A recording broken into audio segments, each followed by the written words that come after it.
자, 이쪽 내용에 대해서 얘기를 이어서 진행을 해보자.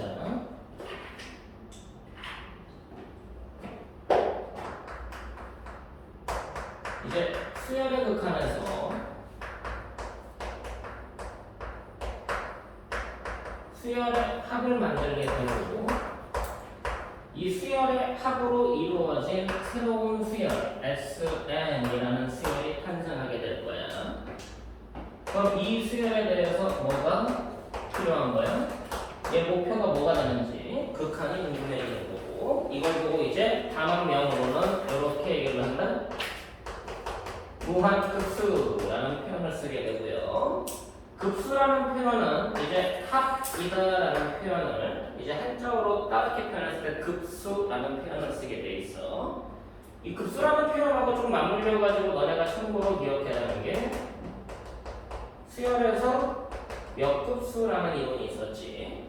그래서 여기서 이 몇 거듭제곱에 해당하는 급수, 등차 수열과 등비 수열의 곱으로 이루어진 수열의 합, 그걸 보고 몇급수라고 불렀던 거. 그래서 급수라는 게 합의 개념이구나 라고 이해를 하고 있으면 되고요. 자, 그럼 이제 무한급수에 대한 얘기를 하게 될 건데, 무한수열 AN에 대하여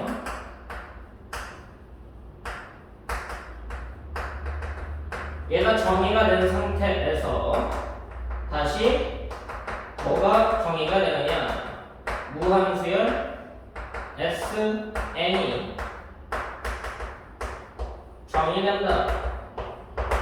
자, 이때 SN은 뭐라고 부르는 거냐면 수열의 합이라고 얘기를 했다만 이제는 그렇게 안 불러. 이걸 보고 AN이라는 수열의 부분합이다 라고 얘기를 합니다.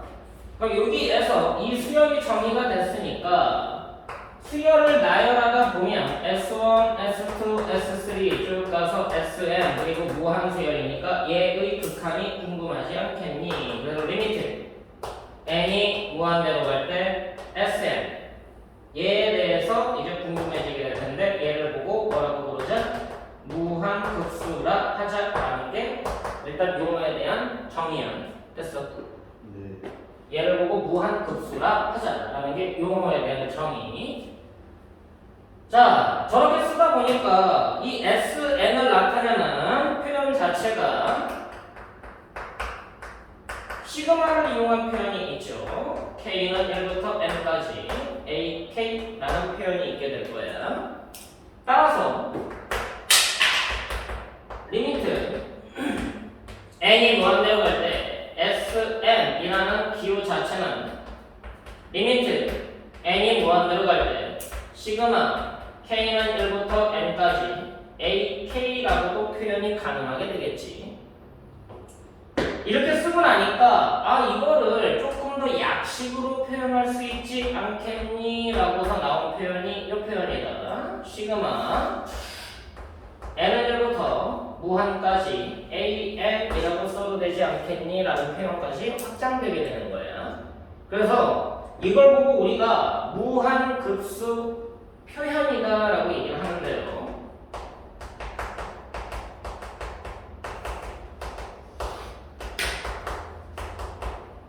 결과적으로 이 표현법이 몇 가지가 됐어? 세 가지가 됐다는 얘기지. SN의 극한이냐, AN의 합의 극한이냐, AN의 무한급수냐. 해석이 좀 달라. SN의 극한이냐, 이 개념은 수열의 극한 개념이고요. 얘는 시그마 계산을 통해서 극한을 적용하는 AN의 합의 극한이야. 이 표현은 AN의 뭐라고 부르냐면 무한급수라는 표현을 쓴다. 그래서 이 무한급수의 접근법이 이 세 가지가 되는 거예요. 무한급수의 접근 방법은 얘냐, 얘냐, 얘냐에 의해서 결정된다. 무한급수를 해석하는 방식이다. 풀이법, 접근법, 해석법이야. 무한급수가 보이면 어떻게 접근하는 게 좋은지 세 가지 방식으로 문제를 접근하게 된다. SN의 극한을 적용할지, AN의 합의 극한을 적용할지, AN에서 바로 다이렉트로 무한급수를 적용할지에 대한 얘기고, 이거를 적용할 수 있는 이론은 고교 과정에서는 극히 제한돼 있어. 이거를 이용하는 경우는 고교 과정의 수열에서는 극히 제한적이다. 그냥 딱 하나다라고 봐도 돼. 그냥 한 가지밖에 없다. 나머지는 다 이 두 가지에 의해서 극한값의 계산에 의해서 결정이 된다. 무한급수의 계산은 이 두 가지로 해석을 하고요. 요걸로 해석하는 경우는 극히 제한적인 딱 한 가지만 한다라는 정도만 일단 기억을 하시고, 자 그럼 이제 얘도 극한에 대한 개념이니까 무한급수의 수렴과 발산에 대한 얘기가 진행되게 될 거야. 그리고 성질이 적용되게 될 거고, 무한급수의 수렴과 발산, 뭐 내용이하고 극한의 수렴과 발산이니까 내용이 똑같겠지. 리미트 n이 무한 들어갈 때는 sn이 알파로 가면 수렴하게 된다는 거 너무 당연하죠. 그럼 저게 이제 발산하게 된다, 알파로 가지 않는다. 이 표현 자체가 이제는 약식 표현으로 n이 1부터 무한까지 an이 알파가 된다. 이게 수렴이라는 뜻에 대한 기호가 될 거고, 그럼 수렴 발산에 대해서는 극한의 수렴 발산하고 똑같으니까 툭 치고 지나간다고 치고요. 무한급수 성질, 얘는 극한의 성질하고 달라.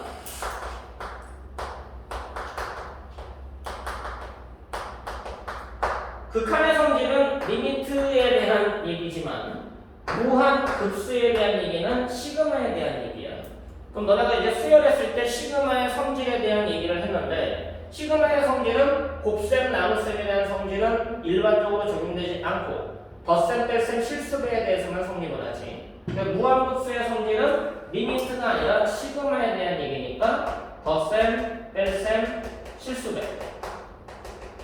이 성질만 있게 된다 라고 기억을 해야 돼. 자, 그래서 시그마 nn1부터 무한까지 an이 알파고, 시그마 nn1부터 무한까지 bn이 베타일 때 수렴한다는 조건이 있어야지만 수렴하는 수열끼리 새롭게 만들어낸 새로운 수열의 무한급수 또한 실수배 성질, 덧셈, 뺄셈 성질에 의해서 무한급수 이후에 분배가 가능하고요.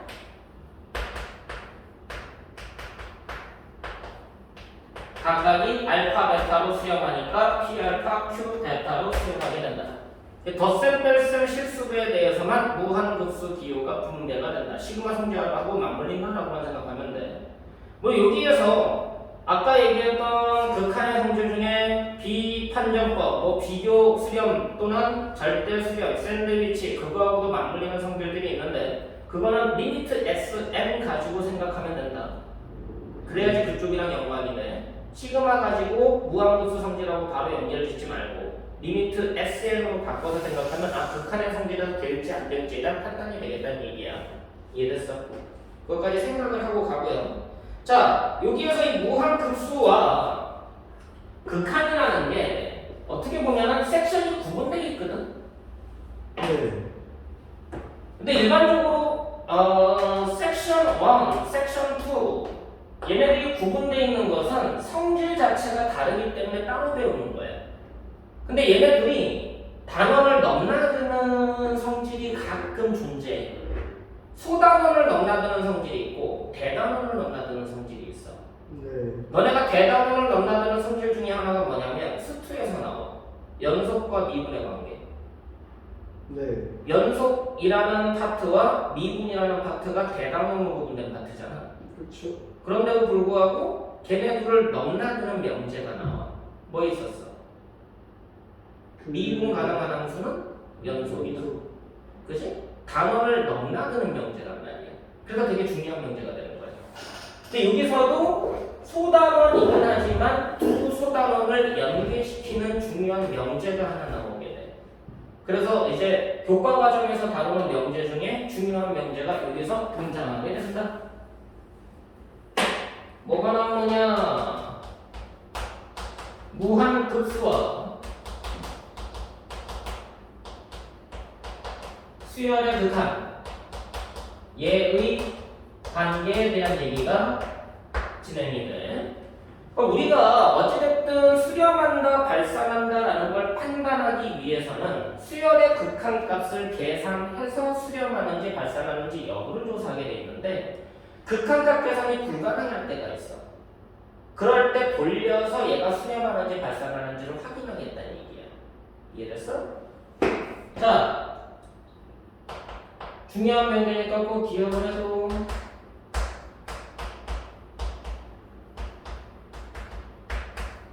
수열 AN에 대하여 자 무한급수가 알파로 수렴하게 됩니다.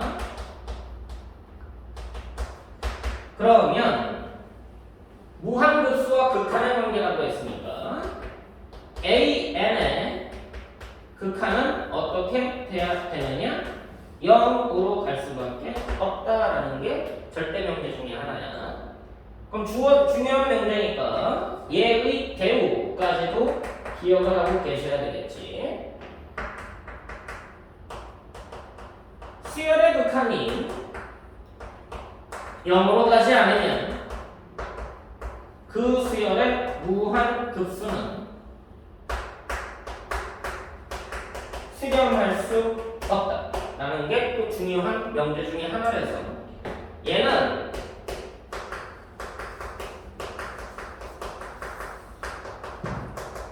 발산판정법이라고 불러. 교과에서의 발산판정법. 직접 계산하지 않고 그 수열의 무한급수가 발산함을 보이는 방법 중에 하나야. 예를 들어 AN이 n 더하기 1분의 n 더하기 2일 때 얘의 무한급수는 발산할 수밖에 없더라. 직접 구할 수는 없거든. 직접 계산은 불가능해. 얘의 무한급수가 얼마인지 직접 계산은 안 돼. 직접 계산 안 돼. 하지만 얘가 n이 무한대로 갈 때 극한값을 계산해보면 1로 가기 때문에 방금 발산판정법에 의해서 얘는 수렴할 수가 없는 거야. 발산한다 라는 사실을 알 수가 있다. 이해되니? 네. 이 위의 명제는 무한급수를 이용해서 수열의 극한을 계산하고자 할 때 쓰는 거고, 밑에 거는 극한의 성질을 이용해서 무한급수가 발산함을 보일 때 쓰는 거야. 그 차이점이 있다. 이 두 가지가 매우 중요한 거니까 꼭 기억을 하시고요. 자, 이게 절대 명제 중에 하나인데 얘 같은 경우는 증명을 해주셔야 돼요. 그 증명 과정을 필수로 한 번쯤 봐두시는 게 좋습니다. 자, 시그마 n부터 무한까지 an이란 n은 약식 기호고요. 얘를 SN의 무한 극한, SN의 극한으로 본다고 그랬어. 얘가 알파라고 했었으니까 이 수열의 일반항을 n항으로 보지 않고 n-1항으로 봐도 괜찮다는 얘기지. 얘도 알파 2다가 되는 거야. 같은 수열이기 때문에 목표는 같을 수밖에 없겠지. 따라서 리미트 n이 무한대로 갈 때 an이라는 얘는 이 an은 n이 무한대로 갈 때니까 초항은 신경 안 써도 된다는 얘기지. 그럼 이 자체가 뭘 의미하고 있어? 이 이상을 의미하고 있다. 그래서 an과 sn의 관계에 의해서 뭐로 바뀌냐면 sn 빼기 sn 마이너스로 바뀌어. 네. 그리고 얘네 둘 다 뭐로 수렴하는 거였어? 알파로 수렴하는 거이기 때문에 극한의 성질에 의해서 리미트 기호의 분배가 가능하고요. 그럼 둘 다 알파로 가니까 0으로 가는 거지. 그래서 A의 극한은 0일 수밖에 없다. 됐어. 네. 자, 이거는 너네한테 본질적으로 수학에 대해서 정확하게 설명하는 거고 직관적인 이해도 필요해. 얘가 알파다라는 얘기는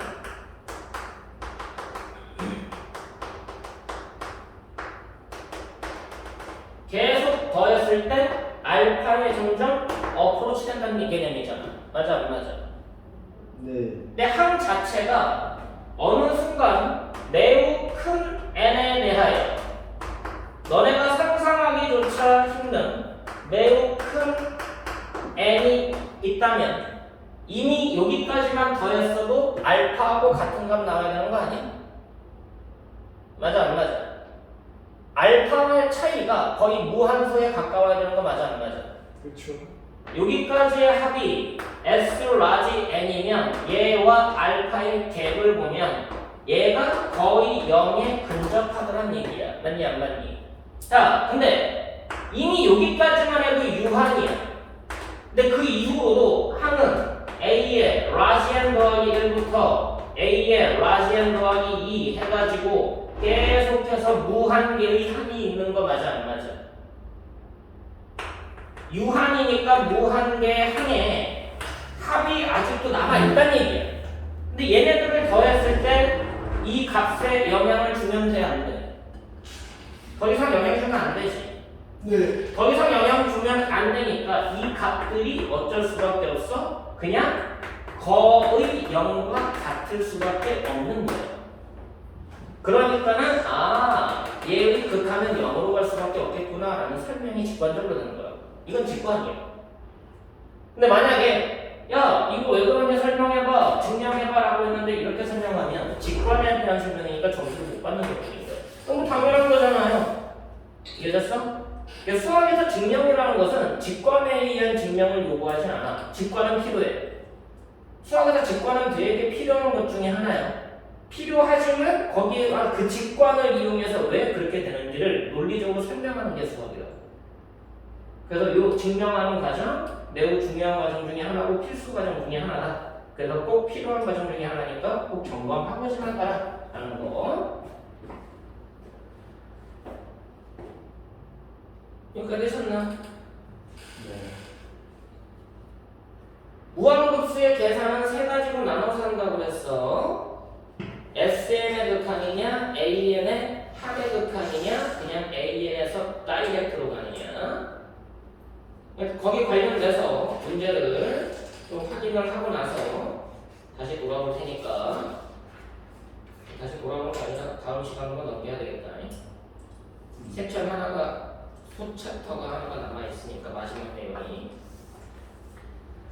어디를 보시느냐 하면 33페이지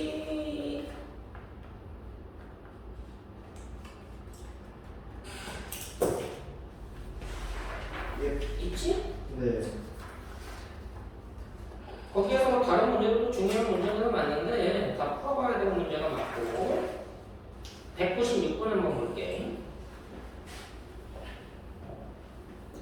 33, 196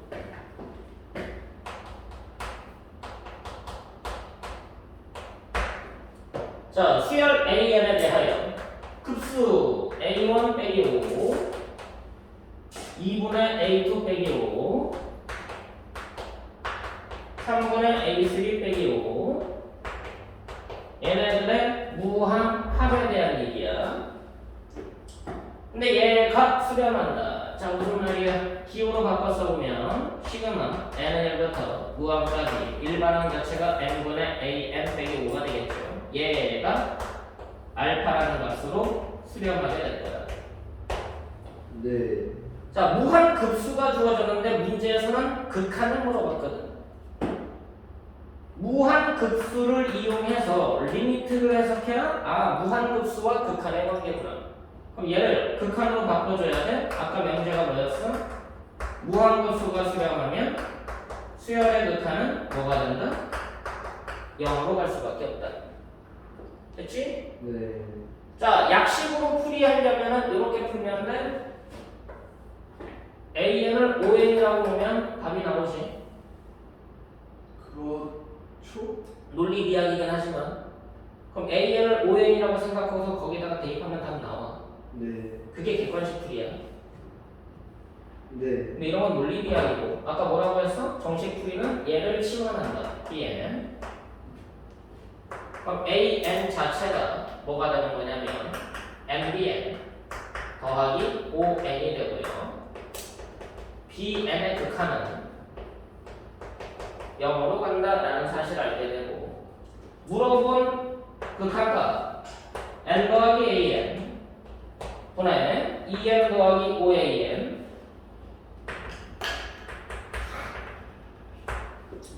여기다가 AN은 대입해서 정리하는 거야. 이게 정식풀이야. 정식풀이를 제대로 알고 약식풀이를 써. 그럼 여기다가 분모해서 n 더하니까 nbn 더하기 2n 되고요. 그리고 5배에서 2n 더할 거니까 5nbn 27n 나올 거예요. 그럼 이제 n 하나가 약분이 될 거고요. bn은 0으로 수렴하니까 얘네들은 필요가 없게 되고 수렴 그래서 6분의 27로 수렴하게 돼서 약분하면 2분의 9가 된다. 이게 정식풀이. 정식풀이 제대로 알고 약식풀이 써. 그거 잊지 마. 편의성에 의해서 약식풀이만으로 너네들 설명해주면 나도 편하긴 하지만 결국은 나중에 되면은 너네들이 망가지는 지름길이다. 그 설명 안 하는 거니까. 네. 자, 그리고 나서 보시면 36페이지 그 다음 페이지에 있을 거예요. 합답형 문제. 수능에서는 안 나와. 이제 나올 수 있겠다. 이제 나오겠다. 왜 나오는지 알지? 쓰는 이거죠. 요새 이게 안 나오는 이유는 딱 하나였어. 합답형. 한 가지 묻는 거. 트루 폴스 찾는 거. 네. 이 문제가 최근 수능에서는 출제가 안 됩니다. 왜? 쉬워서. 응? 쉬워서. 아니? 낼게 많아. 생각보다 어려워서. 낼게 많아. 생각보다 어려운데 애들이 많이 틀려서. 근데 난 생각보다 쉬운데 애들이 많이 틀리고 생각보다 어려운데 애들이 많이 틀려. 쉬워도 많이 틀리고 어려도 많이 틀려. 무슨 말이야? 오답률이 높아. 수능에서 그런 거 아니죠? 킬문항도 아니고 오답률이 높아. 오답률이 높은 문항은 킬문항이어야 되거든. 근데 킬도 아니면서 오답률이 되게 높아. 자, 근데 지금 킬 없애기로 했잖아. 얘 난도는 조절해야 되지. 그럼 뭐가 나올 수밖에 없어. 합답형. 이해됐어? 자, 합답형의 단점이 뭐냐? 한 문제가 아니라 여러 문제가 되는 거지. 기억, 미은, 디귿, 리을 다 찾아야 되니까. 이제 출제가 되게 되네. 자, 기억 한번 보자. 209번. 기억해 보시면 두 수열 AN, BN에 대하여 그냥 수열이야. 아무것도 안 주어졌어. 기억. 시그마 N1부터 무한까지 AN하고 시그마 N1부터 무한까지 AN 더하기 BN이 모두 수렴한대. 그럼 얘네 둘끼리 뭐 할 수 있다고? 덧셈, 뺄셈, 실수배를 이용해서 가감법을 통해서 연립이 가능하다고. 차수를 높이거나 차수를 낮추는 건 불가능하지만 쟤네들을 이용해서 연립 1차 방정식처럼 조작을 할 수가 있다고. 맞아 안 맞아? 네. 그랬을 때 AN과 BN이 모두 수렴하느냐, AN이 수렴하는 거는 이미 나와 있는 거 맞니? 네. BN이 수렴하느냐, 이래서 뭐 해주면 돼? 빼요. 빼주면 BN이 남으니까 수렴하는 거 땡큐지. 네. 그래서 기억 땡큐. 자, 니은에 보시면 AN과 BN이 모두 수렴할 때 곱한 수열의 무한급수도 수렴하느냐? 자, 곱한 거 성질에 있어 없어? 수렴할 때 얘네들이 곱셈에 대한 새로운 성질은 없어. 없는 이유가 뭐야? 그때그때 달라서 그래. 상황마다 달라서. 이해됐어? 네. 혹시라도 AN과 BN이 등비 수열일 때도 달라질 수도 있어. 알겠니? 하지만 특수한 수열이 아니기 때문에 일반적으로는 안 된다. 일반적인 성립이 안 된다라고 보셔야 되고요. 디귿 1부터 무한까지 AN 곱하기 BN 얘가 수렴하고요. 리미트 AN이 0으로 가지 않으면 BN은 0으로 가느냐? 자, 앞에는 무한급수, 뒤는 극한. 어떻게 해야 돼? 기호를 통일해야지. 그럼 뭐로 바꿔야 돼? 무한급수가 수렴한다 라는 사실을 이용해서 극한으로 바꿔서 AN 곱하기 BN이 0으로 간다 라는 걸로 바꿀 수가 있겠지. 자, AN은 0으로 가지 않아. 얘는 0으로 가지 않아. 네. 0으로 가려면 BN이 0으로 가야 되느냐? 창의야 어디지? 창인 것 같은데. 지금 참 아니에요. 창의는 증명을 해봐야죠. 논리적으로 설명해봐야 될 거 아니야. 합답형을 어려워하는 이유가 그래서 어려워해. 참인 것도 증명이고 거짓인 것도 증명을 해야 되거든. 근데 참인 것은 증명하지 않고 왠지 참인 것 같아. 거짓인 것도 증명하지 않고 왠지 거짓인 것 같아. 그 발례를 찾으려고 한다는 것이. 그래서 합답형을 학생들이 어려워하고 그만큼 오답률이 높은 거예요. 만약에 참이라고 생각이 들면 증명을 할 수 있어야 돼. 거짓이라고 생각이 들면 그것도 증명을 할 수 있어야 돼. 참인 것도 증명이고 거짓인 것도 증명이야. 그래야지만 너네가 합답형 문제가 나왔을 때 정확하게 해석할 수가 있다. 근데 일반적으로 합답형 문제에서 참인 것은 어느 정도 설명이 돼 있는데 거짓인 것은 발례가 들어져 있어. 이건 거짓임을 증명하는 게 만만치가 않아서 그래. 그래서 너네들은 뭘 해봐야 되는 거야? 거짓이어도 자꾸 증명을 해보려고 해야 되는 거야. 자, 일단 기본적인 성질을 적용을 해봐야 된다는 얘기인데 이게 0으로 가지 않는다라는 얘기가 얘가 수렴한다는 얘기니 발산한다는 얘기? A에 모르지. 무슨 말이야? 수렴할 수도 있고 발산할 수도 있는 거 아니야? 네. 이해됐어? 그럼 수렴한다는 얘기는 이퀄 알파일 거 아니냐 이거지. 그쵸? 그럼 리미트 n이 무한대로 갈 때 a n이 알파인데 0이 아니라면 0으로 가지 않으면 얘에서 얘를 나누는 거 가능해. 맞아 안 맞아? 맞죠. 그럼 나누면은 bn만 남는 거 맞아 안 맞아? 그럼 오른쪽은 0 나누기 알파니까 0으로 가는 거 맞지? 네. 그럼 이 답이 나오려면 AN이 수렴해야 된다는 전제가 있어야 돼. 네. 이해됐어? 그렇죠. 0으로 가지 않게 수렴한다는 전제가 있으면 땡큐야. 자, 그럼 이제 발산하는 경우를 보자. 발산하게 된다라는 얘기는 어떤 종류가 있니? 무한대로 발산할지, 음의 무한대로 발산할지, 진동할지 알아 몰라? 모르죠. 모르지. 자, 무슨 상황이야? 어떻게 튈지 알아 몰라? 몰라요. 그러니까 안 되는 거야. 예외가 있으니까. 예외를 몰라. 저 상황에서 BN이 0이 안 된다고요? B는 0으로 가? 얘가 0으로 가는 건 아는데 B, A, N의 상황을 모르는 상황이잖아.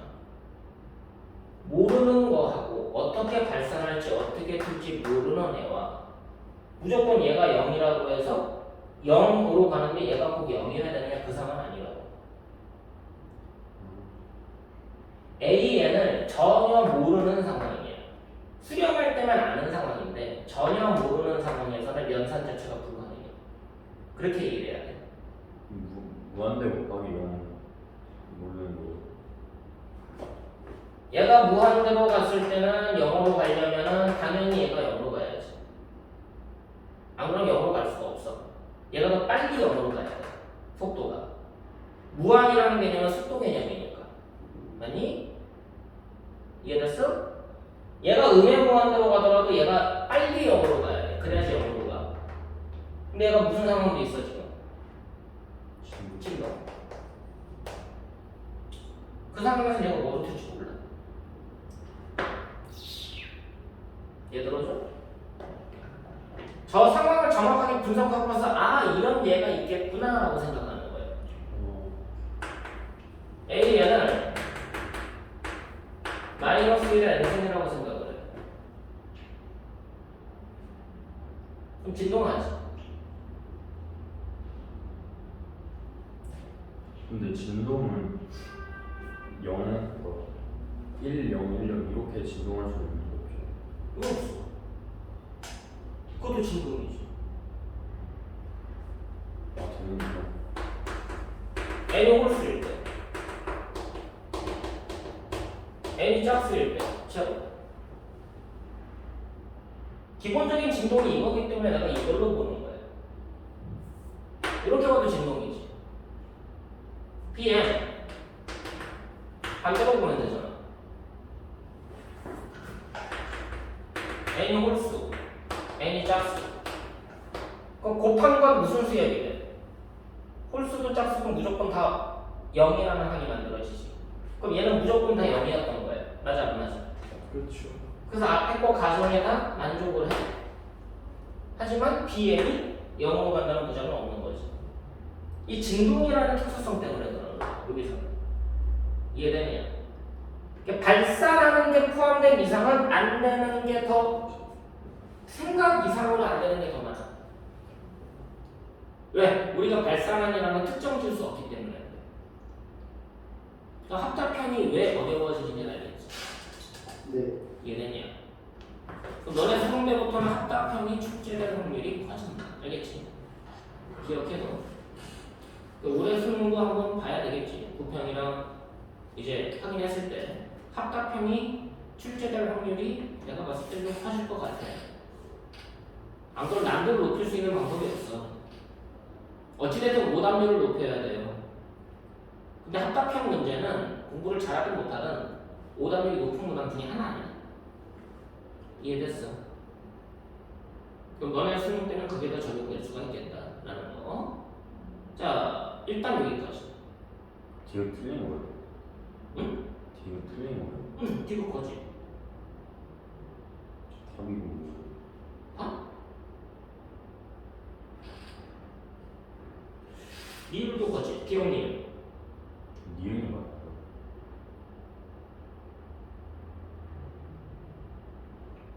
니을은 맞잖아.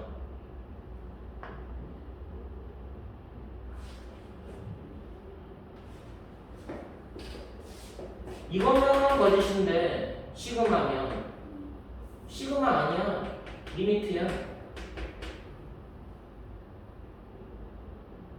근데 이게 얘네들이 수렴하면 아 네. 얘 어디로 가? 0으로 가고 얘 0으로 가잖아. 극한으로 보면. 네.